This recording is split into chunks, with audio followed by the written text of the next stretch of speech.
Hi all, Tony here from Immortality IMT cryptocurrency for the longevity field. Today I want to look at a study from all the way back to 2005 titled Do Centenarians Die Healthy? An Autopsy Study. The reason why is that I do not know anything about centenarians, and I'm not talking about just regular centenarians. I'm talking about the super centenarians.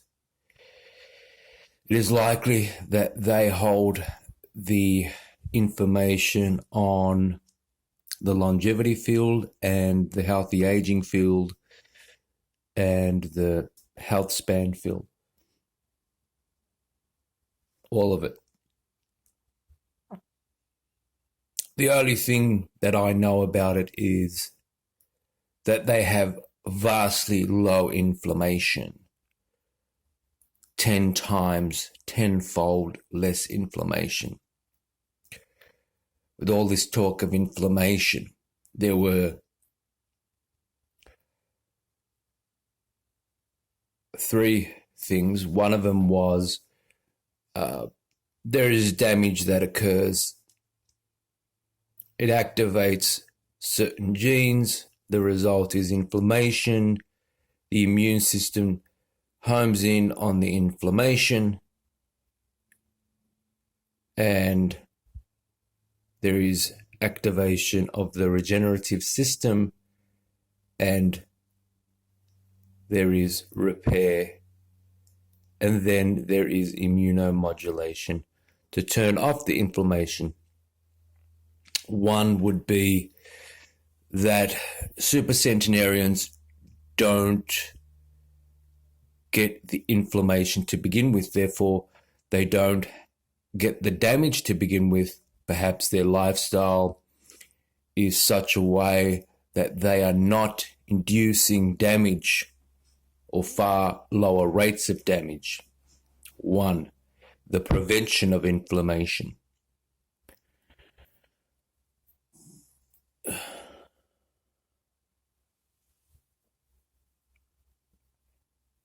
Or perhaps they have some cytoprotective ability where they are able to sustain a greater degree of assault before damage occurs.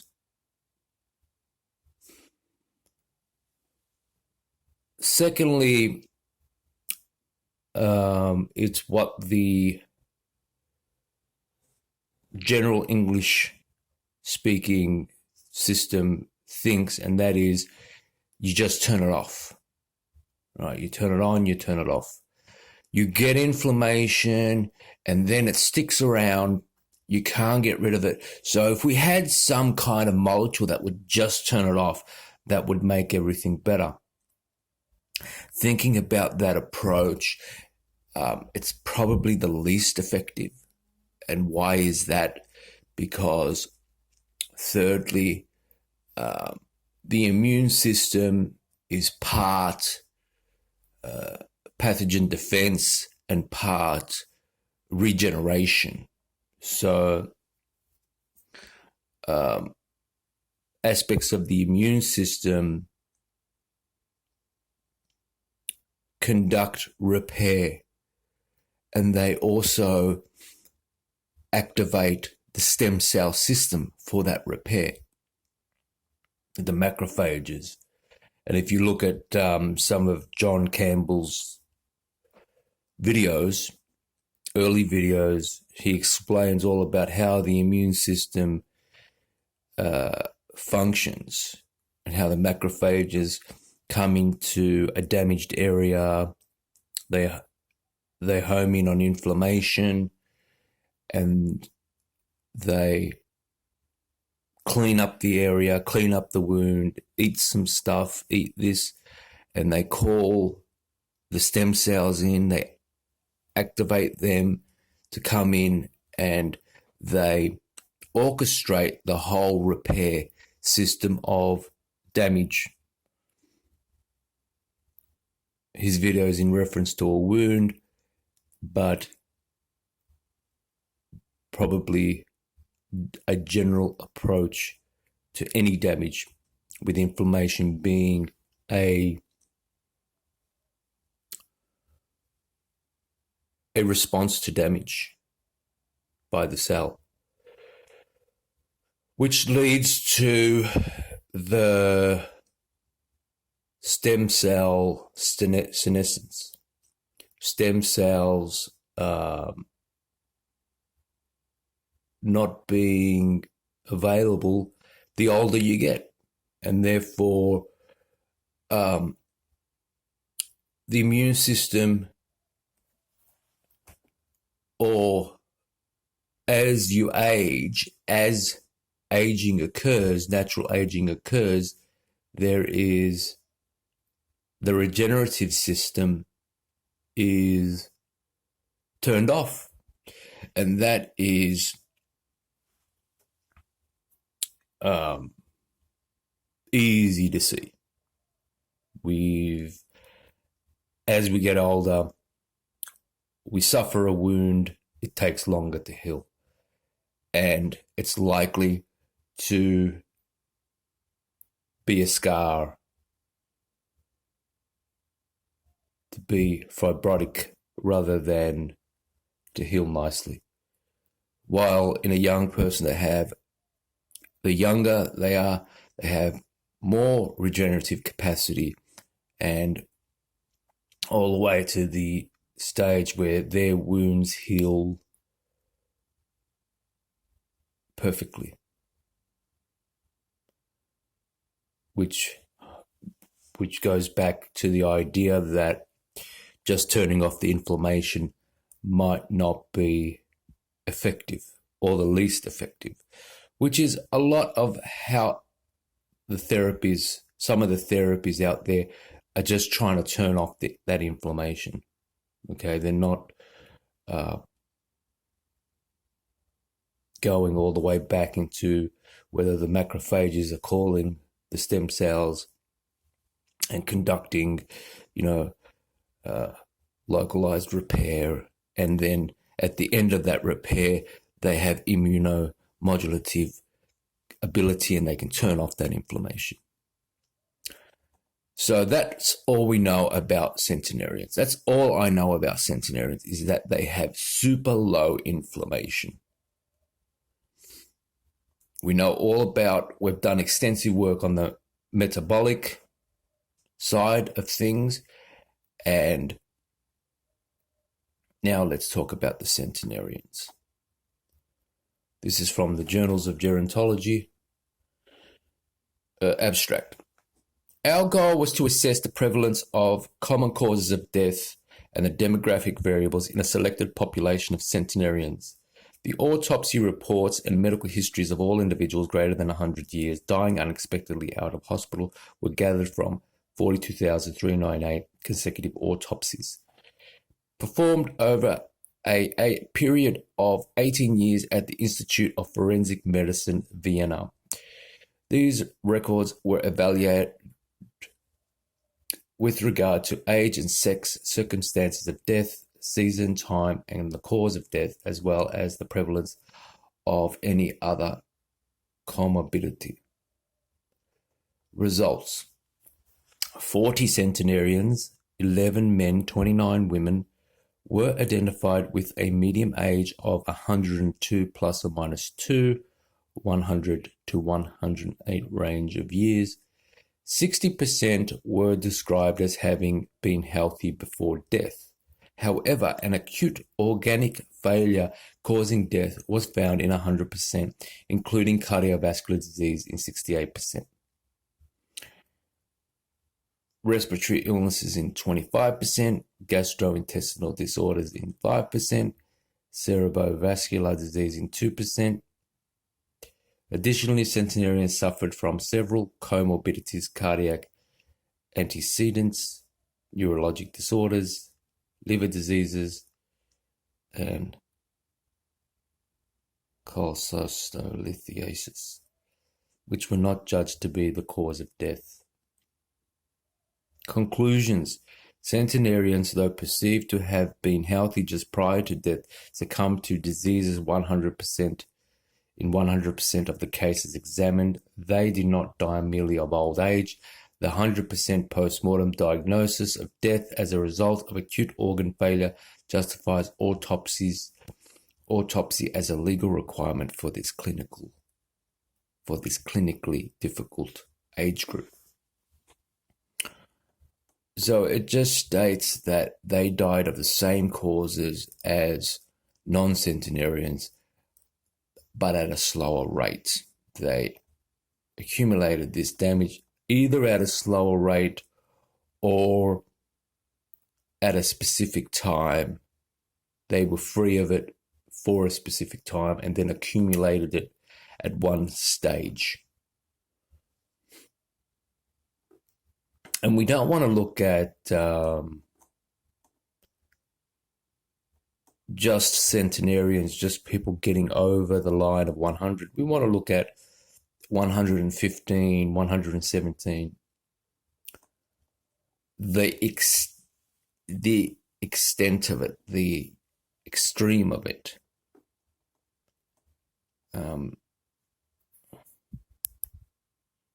I don't think we want to go through this whole thing. Although living past the age of 100 is not a new phenomenon, it was much rarer in the past. We keep hearing about this. I mean, are you going to say that every single time? Can you just say it in one sentence and move on? We don't have to keep hearing that every single time you mention long-lived people. Although living past the age of 100 is not a new phenomenon, it was much rarer in the past. In industrialized countries, the number of centenarians is increasing at a rapid rate of about 8% per year, whereas worldwide population is growing at a rate of 1% per year. In Austria, for instance, 4 centenarians were registered in 1950 and 380 in 2001. Demographics estimate there will be 503 in 2007. That's increasing rapidly in other nations. Some of these nations by now are recording something like 30,000 centenarians in Japan. And Korea expects that their average lifespan will be greater than 90 in the next so many years. But they are serious about longevity and health. You know, they're not practicing it in some small part and then just basically pumping exhaust fumes everywhere. You know, they're willing to orientate their lifestyle around it. This increase is mostly attributable to enormous advances in medicine, which have helped patients to survive previously lethal acute events and have markedly delayed the course of chronic diseases. That's like Jimmy Carter, the president of the United States. He had cancer at 91, I believe. I think it was 91 or 93. And he had an immunotherapy, which cured him of the cancer that would have been an age-related cancer. And he's still alive today. So what does this mean? Does this mean that if we avoid all-cause mortality, lifespan extends to the biological limits? Because that is the picture that it's painting. It's that they get hit with cancer, they get hit with heart disease, and that's it. But if they didn't get those things, they would simply just keep on living. So at the other end of that is, what are the biological limits? Okay. And hopefully we can get there. We can devise some method of getting somebody to their biological limits by addressing all of these main causes of death, like cancer and respiratory diseases and cardiovascular diseases.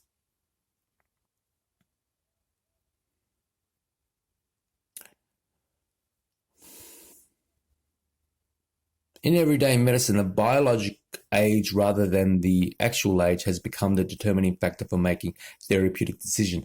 Thus, precise knowledge of the underlying diseases affecting centenarians is urgently needed. Autopsy data are considered crucial for ensuring the quality of medical care and may help to improve our knowledge of the prevalence of diseases in the aged population. Today, economic, legal, and attitudinal issues have led to a significantly reduced autopsy rate, resulting in a conspicuous paucity of available autopsy-proven data. Only a few results have concentrated on autopsy findings in the 10th decade of life. Additionally, reported post-mortem observations have been restricted to a very limited number of individuals dying in hospitals. In contrast, the Austrian Healthcare Acts enable even demand that an autopsy be performed by forensic pathologists to certify the cause of death whenever there is no obvious disease to account for it. Thus, the large autopsy rate at the Institute of Forensic Medicine, University of Vienna, offered a unique opportunity to review a series of 42,398 consecutive autopsies performed over a period of 18 years. This descriptive study analysing post-mortem findings in centenarians who died out of hospital from natural causes was designed to increase available pathologic anatomic data on the oldest of the old. Methods. Included in this retrospective study were non-hospitalized centenarians who fulfilled the working definition of having a sudden natural death, unexpected or unexplained deaths of non-hospitalized individuals greater than 100 years, which were without obvious cause of death or prevailing diseases. Amazing statement. All non-hospitalized individuals dying of a sudden natural death were gathered out of 42,398 autopsies. That's a lot of autopsies. Consecutively performed at the Institute of Forensic Medicine, Vienna, the autopsy reports and medical histories of the individuals were evaluated with regard to age and sex of the deceased, to the circumstances of death, the season, the time, and the cause of death, as well as the presence of any other comorbidity. All autopsies were done by 8 physicians specialized in forensic medicine. The Mortality Registrar of Vienna provided the entire number and sex of centenarians that died during the period of 1985 to 2002. Results. Incident, age, and sex. According to the Mortality Register of Vienna, 842 individuals greater than 100 years died in Vienna between 1985 and 2002, giving an average of 6.8 cases per 100,000. 44.8 of these 842 deceased centenarians died out of hospital and underwent autopsy at the institute. There was a predominance of women, 29 versus 11 men, constituting a ratio of 2.6 to 1. The median age standard deviation was plus or minus 2, so it's 100 to 108 years. Circumstances of death. In all cases, sudden death occurred in private homes. Resuscitation was attempted in 57% of these centenarians. 29 individuals lived unaccompanied in their homes. Yes. So as you get older, there's ageism. People don't want to know you. There's kind of a human trait to isolate aged people and not have really a structure for them. And that is unlike certain cultures that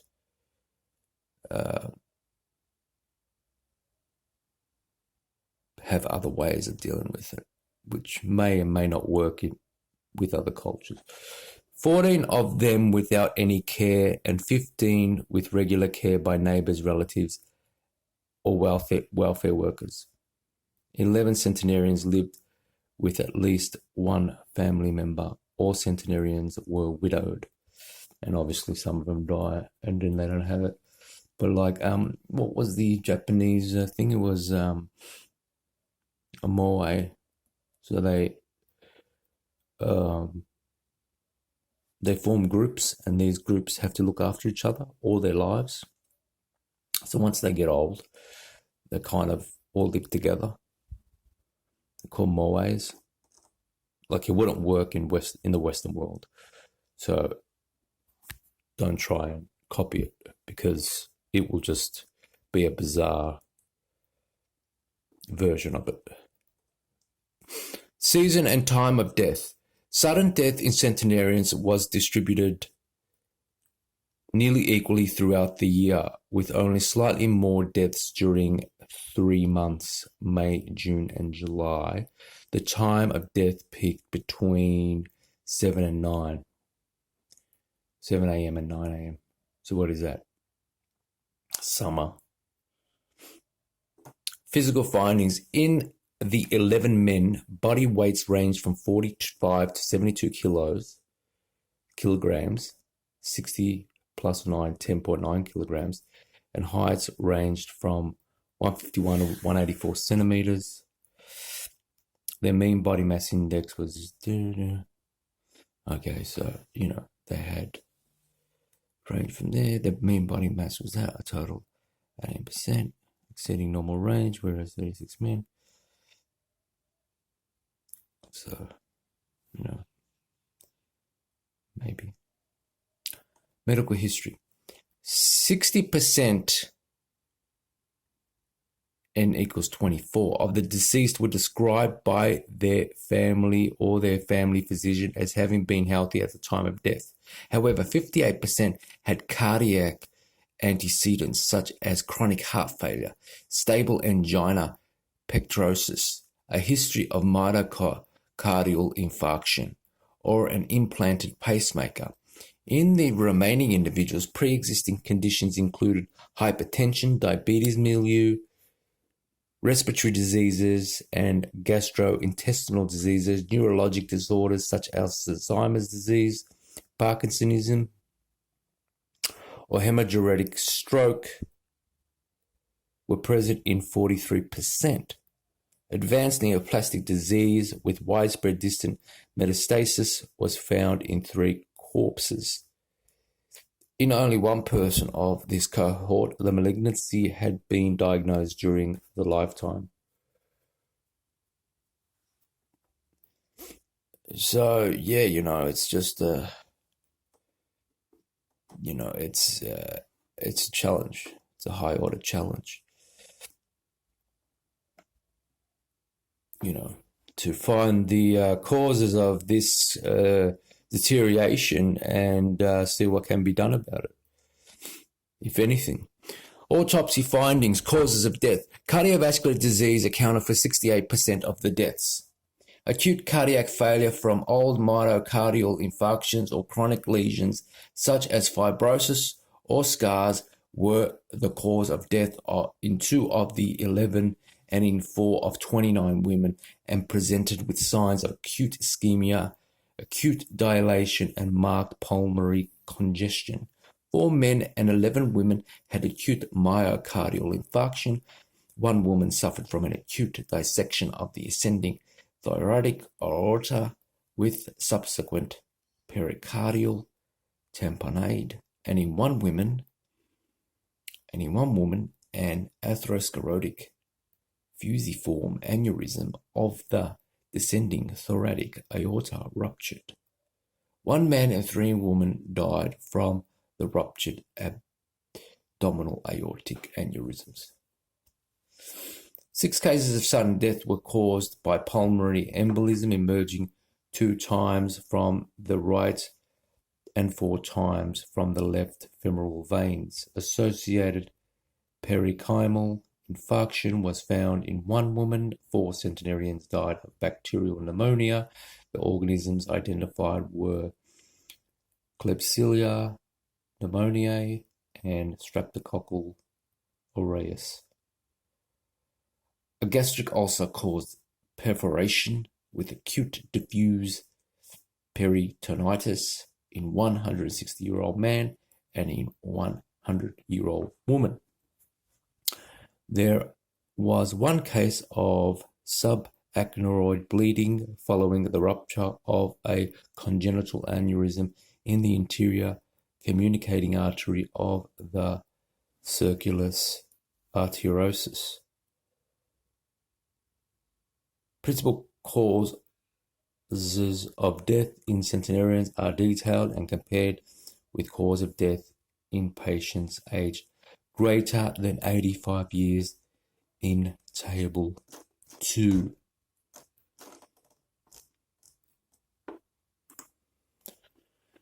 All right, what does this say? Principal cause of death in 40 centenarians, comparison 1886 patients, 1,886 patients aged over 40 years. Oh, it's not doing it.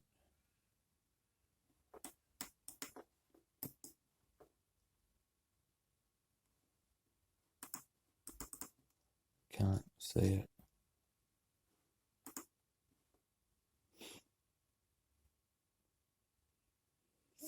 Okay.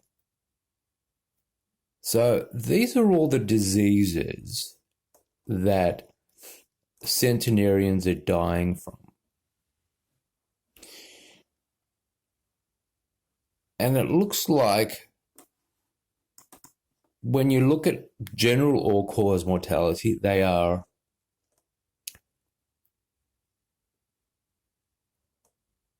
generally the same. We don't see the cancers, though. Where's the cancer? Cardiovascular disease, it seems that everybody dies from the cardiovascular diseases. Okay, so that's a big thing to avoid. Respiratory diseases, 3rd largest, yep.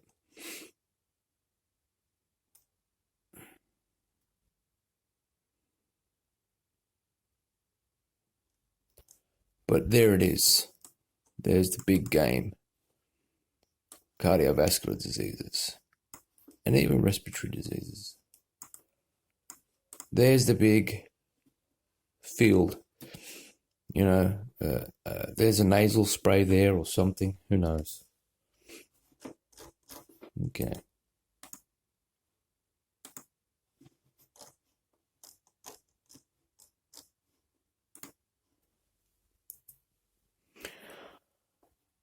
Well, that says what the system ought to be working on to eliminate, so we can get the next generation of all-cause mortalities occurring.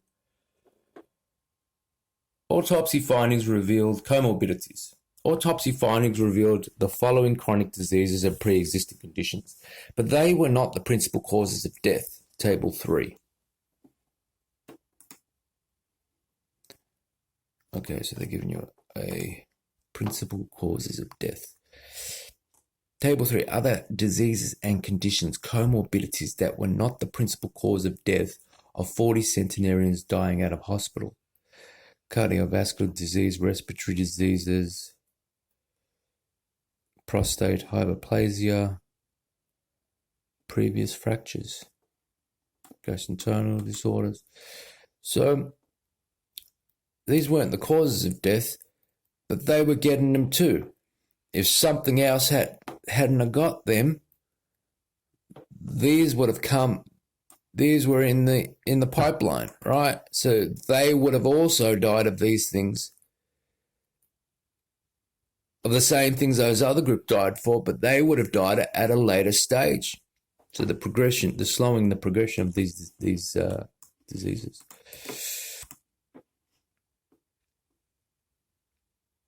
Which is the challenge of the longevity industry, the longevity field. Okay.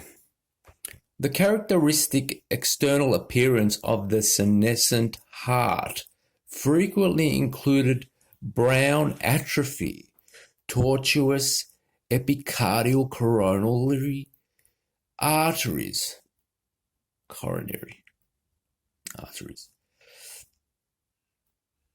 enlarged atria, and small ventricular chambers with a dilated ascending and descending thoracic aorta. Of the four major left main, left anterior, descending, left circumflex, and right epicardial coronary arteries, 27% had significant occlusive disease, 39% of them in the left anterior descending artery, with a reduction in the cross-sectional luminal area of more than 75%. Calcification of the atherosclerotic plaques was a constant finding in 24 of 27, 88% of patients with a cardiovascular cause of death. Calcified atherosclerotic plaques in at least one coronary artery were evident. In 80%, calcification of the mitral annulus and of the aortic valves was present. 15% of the calcified valves were anatomically stenotic. All deceased individuals had extensive aortic sclerosis, mainly focused in the abdominal region. In all 40 corpses, the aorta was dilated in its transverse and longitudinal planes, with aneurysms formation in 7 cases. Senile atrophy of the brain was observed in all centenarians. Extensive cerebral arterial atherosclerosis was found in 4, 10%, and mini strokes in only 2 cases respectively.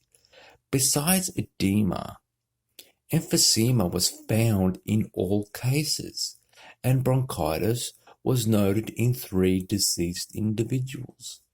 So there's a pathogen. But emphysema, like the whole thing's just... Senile atrophy of the liver was evident in all centenarians. In 23% of the individuals, autopsy results indicated a fatty degeneration, N equals 6, or cirrhosis, N equals 3, of the liver. 7 cases of cholecystolithiasis were discovered at autopsy. Gastritis was present in 5 individuals, and formation of colonic diverticula in 7. These have not been diagnosed clinically. Scar formation, chronic cyclophritis, and atherosclerosis and arterial sclerosis of the kidney were common. Macroscopic nodular prostatic hyperplasia was seen in 3 men. Atrophy of the testes, ovary, and uterus were also common. Recent fractures were not found. Old consolidated and surgically treated bone fractures were seen in 7 women. Major operations included surgery caused by colon cancer, gallbladder diseases, appendicitis, and duodenal ulcer. 2 men had undergone a resection of the prostate, and 10 women total had undergone abdominal hysterectomy with bilateral salpingo-oophorectomy. So this is the damage report, and the field of longevity has to zone in and tackle this whole situation. Okay. Now, I always thought that a good strategy was not to look at all-cause mortality, keep the all-cause mortality and all-cause morbidity and all-cause toxicity. Keep those two lists, really tight and up to date and extensive and correct, and then knock one out. As we go, we knock one out. Whether it be for an individual, this is what an individual can do for themselves, or whether it be some other people believe that it should be societal, that you should do it on a societal basis. Personally, I don't think that's achievable. I think it's a matter of people who want to be involved in the field to have means of managing all of this.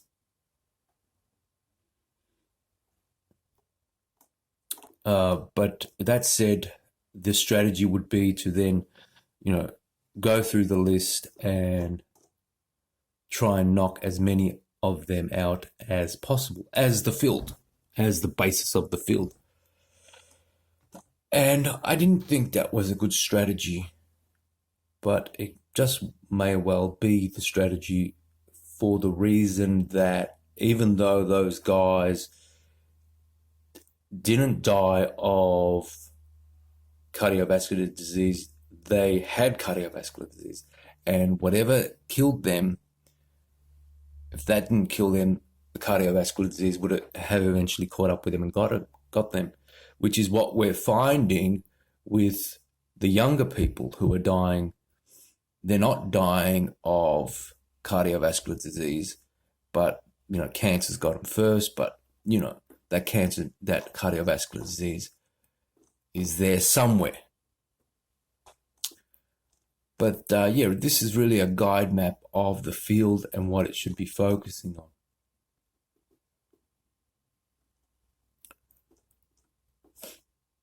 Discussion.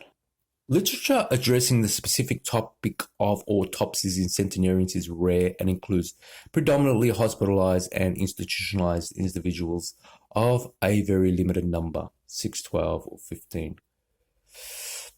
The current Viennese study fills the gap of knowledge concerning the causes of death in centenarians dying at home. Our major finding is the striking contrast between an autopsy-proven cause of death in 100% and the fact that 60% of the centenarians were described as having been healthy before death by their relatives and even by their physicians. The Viennese results are consistent with Danish and Finnish data on living centenarians, presenting chronic cardiovascular disease in 72%. In the Viennese study, 68% of the non-hospitalized centenarians died due to cardiovascular diseases, which is in contrast to autopsy reports of hospitalized centenarians dying because of cardiovascular disorders in only 20%, or 31% to 31%. It is interesting that pulmonary infections cause death in only 10%. In the Viennese study, being in contrast to MacG's autopsy investigations of a hospitalized geriatric population dying predominantly because of respiratory and urinary infections as well as malignancies. Malignancies did not cause any death in the Viennese study population. In these findings, approximately half of the individuals were diagnosed with neurological disorders and 10% with diabetes mellitus. The percentage of both diseases again do not differ from the Danish and Finnish data on living centenarians. Very old people usually are assumed to be slender, gaunt, or even cachetic. However, 79% of the female and 64% of the male corpses in the Viennese study had a normal or even elevated body weight, perhaps reflecting the individual's general good health. Only patients dying due to pneumonia had a reduced body mass index. Our study population did not suffer from chronic, debilitating, or bedridden states. This fact is stressed, for example, by the autopsy proven complete and stable consolidation of any fractures. Women had a higher incidence of fractures, suggesting a higher incidence of osteoporosis. The Viennese study confirms that reaching the age of 100 years is not exclusively reserved for individuals being free from any severe or chronic diseases. The centenarians might have been healthier than their birth cohort members who did not reach the age of 100 years. They may have also benefited from the disease onset at a later age or from an adaptability enabling them to maintain sufficient biological function regardless of the presence of several diseases and atrophy of organs. So they're able to function with that amount of disease, and so it hasn't crossed that red line, and then it's sort of hovering, sort of heading there, but it's not heading there.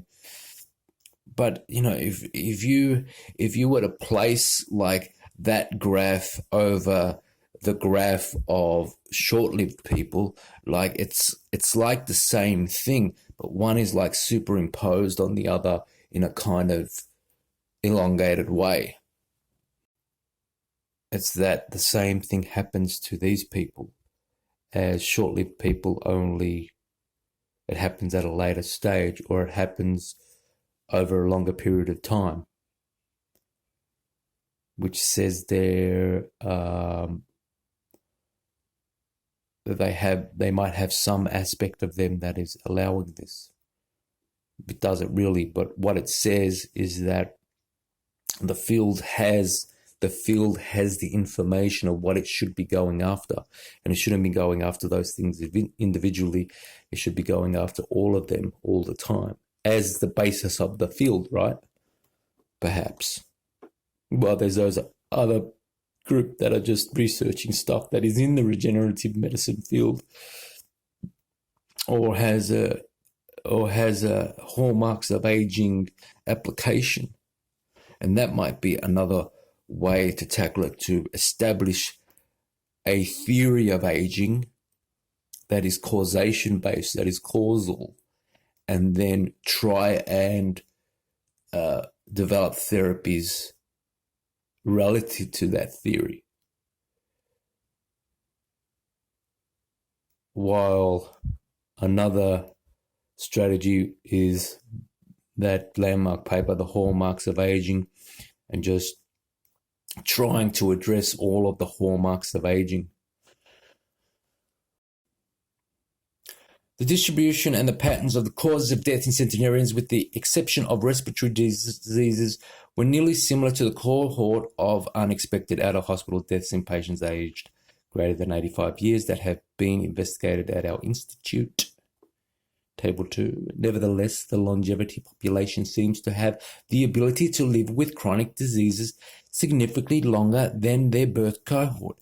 This ability is associated with a specific genetic predisposition. Therefore, genetic analysis of centenarians and their long-lived siblings and or long-lived multi-generational families would help to identify the genes that contribute to human longevity.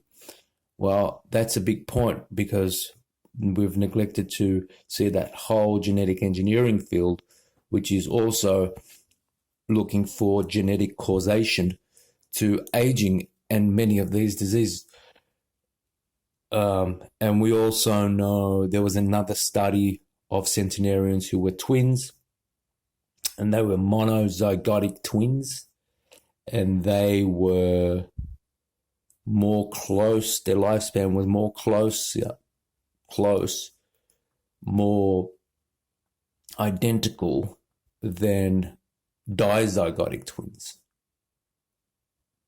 So, which suggests there's some genetic inheritance feature, genetic biological feature of centenarianism or long life. Until recently, advanced age has been considered to be a disease itself. However, our study demonstrates that centenarians die as a consequence of organ failures and not because of old age. Until recently, advanced age has been considered to be a disease itself. However, our study demonstrates that centenarians die as a consequence of organ failures and not because of old age as commonly assumed. With some difficulty, physicians have learned to avoid the facile explanation of obscure conditions in very old individuals as being the result of old age. Atypical and/or asymptomatic presentations in centenarians are often mistakenly interpreted as unspecific causes of death. So we'd always say, oh, he died of old age, but there's no such thing. They don't die of old age. The autopsies say they have conditions. In summary, the majority of centenarians suffered from chronic comorbidities, even though they were considered to be healthy. Thus, even centenarians should receive an autopsy. Their deaths should not be merely attributed to old age or senile debility. The 100% post-mortem diagnosis of acute organic failure causing death justify autopsy as a legal requirement for this clinically difficult age group. And the references. So that was the paper. Do centenarians die healthy? An autopsy study. What does this say about the longevity field as a field of medicine that is dedicated to all-cause morbidity, all-cause mortality, its prevention, its therapies? What is the strategy of the field? Okay, how are we going to get the funding to hone in on addressing all-cause morbidity, all-cause mortality in a way that's effective? Immortality IMT, cryptocurrency for the longevity field. Head on down to the website, buy some IMT so we can fund some of this work and get some answers. Okay, bye-bye.